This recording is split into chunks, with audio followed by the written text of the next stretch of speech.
BNP নেতাদের মুখে এর আগে বাংলা তথা ভারত দখলের কথা শোনা গিয়েছে। তাদের সুরে সুর মিলিয়েছেন বাংলাদেশের মৌলবাদী নেতারাও। লুঙ্গি গুটিয়ে দিল্লি দখলের হুঁশিয়ারি দিতে শোনা গেল হাবিবুর নবী খানকে। তিনি বলেছেন, ওরা রাফাল রাফাল বিমানের ভয় দেখায়। আরে ভাই, আছে একটা রাফাল বিমান, ওদের কাজ বোমা বহন করা। এই যে বীর বাংলাদেশিদের ভয় দেখায়, কি বলে জানেন? রাফাল বিমান নাকি বাংলাদেশে এলে আমরা টয়লেট করে দেব। তাহলে বোঝেন আমাদের টয়লেট করতে রাফাল বিমান লাগে, আর আপনাদের তো টয়লেট পেলে রাস্তায় বসে পড়েন। এখানেই শেষ নয়, ভারতীয় অভিনেত্রীদের নিয়েও কুমন্তব্য করেছেন ওই বিএনপি নেতা। তিনি বলেছেন, নিজেরা চলতে পারেন না, আপনাদের নায়িকারা সংক্ষিপ্ত কাপড় পরে শরীর প্রদর্শন করে যা কামায় তাই দিয়ে চলে। মনে রাখবেন, আমরা যদি একবার লুঙ্গিতে মালকোচা মারি, দিল্লি পর্যন্ত খবর হয়ে যাবে। সদ্য বাংলাদেশে এক উপদেষ্টাকে হুঁশিয়ারি দিয়েছে ভারত, তবে তাতেও দমছে না বাংলাদেশের নেতারা। এই কুমন্তব্য নিয়ে কুণাল ঘোষ ঠিক কি বললেন শুনে নেওয়া যাক। বাচালতা, অপরিণত প্রলাপ, ভারত বিরোধী কথাবার্তার প্ররোচনা। আমরা বারবার বলছি, বাংলাদেশে যে ঘটনা ঘটছে, পাশাপাশি বাংলাদেশ থেকে যে বিভিন্ন নেতা যে সংলাপগুলো দিচ্ছেন, প্ররোচনা, উত্তেজনা তৈরি করা, প্ররোচনা দিচ্ছে, এটা হতে পারে না। দিনের পর দিন কেন্দ্রীয় সরকার তাদের লোক বিবৃতি দিয়ে জানাচ্ছে 2200 আক্রমণ, 2200 ঘটনা ঘটেছে। তা কেন্দ্রীয় সরকার কি করছে বসে? মমতা বন্দ্যোপাধ্যায় মাননীয় মুখ্যমন্ত্রী বারবার বলেছেন, এটা কিন্তু আমাদের রাজ্যের বিষয় নয়, এটা রাজ্যের এখতিয়ার নেই ব্যবস্থা নেওয়ার, ওটা আন্তর্জাতিক ইস্যু, ওটা আলাদা দেশ। কেন্দ্রীয় সরকার, ভারত সরকারের ব্যবস্থা নেওয়া উচিত।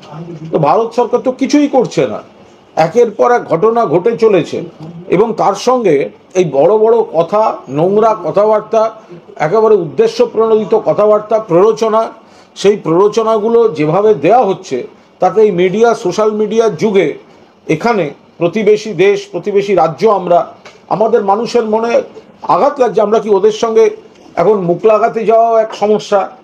এরপরে যা যা করার আছে সেগুলো কেন্দ্রীয় সরকারের করার সাহস পাচ্ছে কোত্থেকে? কাদের মদতে করছে? দিল্লির সরকার নীরবতার সঙ্গে এগুলো হতে দিচ্ছে কি করে? নিষ্ক্রিয়তার সঙ্গে এগুলো হতে দিচ্ছে কি করে? কেন্দ্রীয় সরকারের উচিত অবিলম্বে এই ব্যবস্থা নেওয়া। এটা আগুন নিয়ে খেলা হচ্ছে। বাংলাদেশে খারাপ ঘটনা ঘটে চলেছে, ইন্ধন দিয়ে প্ররোচনামূলক বিবৃতি দেওয়া হচ্ছে, প্রত্যেকটার কড়া জবাব দেওয়া যায়, কিন্তু কেন্দ্রীয় সরকার এগুলো থামাক। তারা তো এগুলো দিয়ে এখানে ভোটের রাজনীতি করছে। বাংলাদেশের খারাপ জিনিস থামানোটা কেন্দ্রীয় সরকারের প্রায়োরিটি নয়, ওটাকে দেখিয়ে এখানে হিন্দুদের উস্কে ভোট মার্কেটিং করছে কেন্দ্রীয় সরকার। কিন্তু এর ফাঁক দিয়ে যেটা হচ্ছে, এই অস্থির বাংলাদেশের কিছু অশুভ শক্তিকে ব্যবহার করে ভারত বিরোধী শক্তি এটাকে কিন্তু একটা মঞ্চ হিসেবে ব্যবহার করছে। এটা কিন্তু দীর্ঘমেয়াদী বিপদের একটা মঞ্চ তৈরি হচ্ছে কেন্দ্রীয় সরকার, যেটা প্রতিহত করতে এখনো পর্যন্ত সম্পূর্ণ নিষ্ক্রিয় এবং সম্পূর্ণ ব্যর্থ। 2200 ঘটনা ঘটেছে বলে বলছেন তারা, তো ব্যবস্থাটা কি নিচ্ছেন কেন্দ্রীয় সরকার? একবার বিদেশ সচিব ঘুরে এলেন, বৈঠকের ছবি বেরোল। আমরা তখনই বলেছি, যারা হামলা করাচ্ছে তাদের সঙ্গে বৈঠকের ছবি চেপে তো গন্ডগোল বন্ধ হবে না। মমতা বন্দ্যোপাধ্যায় বারবার বলছেন, তৃণমূল কংগ্রেস বারবার বলছে, এটা আন্তর্জাতিক ইস্যু। বাংলাদেশের ভেতরে আমাদের কোনো এখতিয়ার নেই, এটা কেন্দ্রীয় সরকারকে করতে হবে। কিন্তু কেন্দ্রীয় সরকার তো কিছু করছে না। বাংলাদেশ থেকে একের পর এক খারাপ খবর আসছে, একের পর এক খারাপ সংলাপ, প্ররোচনামূলক সংলাপ আসছে, ওখানে নির্যাতন চলছে, ওখানে ঘটনা ঘটে চলেছে। তো কেন্দ্রীয় সরকার দেখছে, এ হয় নাকি কখনো? কেন্দ্রীয় সরকার বাংলাদেশে খারাপ ঘটনা ঘটতে দিচ্ছে, বাংলাদেশ থেকে খারাপ প্ররোচনা আসতে দিচ্ছে, বাংলাদেশকে মঞ্চ করে ভারত বিরোধী শক্তিদের নতুন করে গতিবিধি হতে দিচ্ছে। এটা তো একটা দীর্ঘমেয়াদী বিপদ তৈরি করছে কেন্দ্রীয় সরকার। বিজেপি সরকার বাংলাদেশের খারাপ ঘটনাগুলোকে না থামিয়ে আমাদের দেশে সেটা ভোট রাজনীতিতে ব্যবহার করতে চাইছে। 56 ইঞ্চি নাকি এত দেশ ঘুরে বেড়াচ্ছেন, তো বাংলাদেশকে ঠিক করে মেসেজ দিতে পারছেন না, কড়া বার্তা দিতে পারছেন না। 56 ইঞ্চি নাকি পাকিস্তানে বিনা আমন্ত্রণে নেমে গেছিলেন, তো তার এবার প্লেনটা নামুক বাংলাদেশে। মণিপুর তো গেলেন না, দেশের মধ্যে বছর ঘুরে গেল, মণিপুর জ্বলছে। বাংলাদেশ একটা ভয়ঙ্কর সমস্যা তৈরি হয়ে আছে। কেন সেটাকে কেন্দ্রীয় সরকার ব্যবস্থা নেবে না? রাজ্য সরকার তো কিছু করার নেই।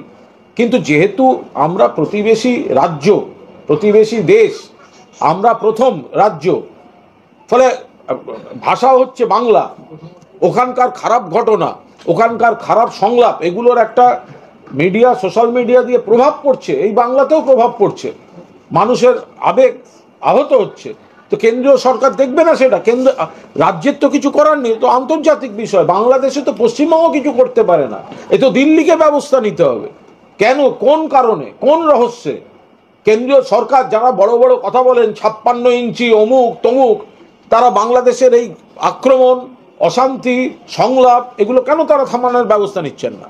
Bureau report, ND Bangla news. সবার আগে সব খবর, সঠিক খবর পেতে ফেসবুক পেজটি ফলো করে এবং ইউটিউব চ্যানেলটি সাবস্ক্রাইব করে রাখুন আর শেয়ার করতে ভুলবেন না।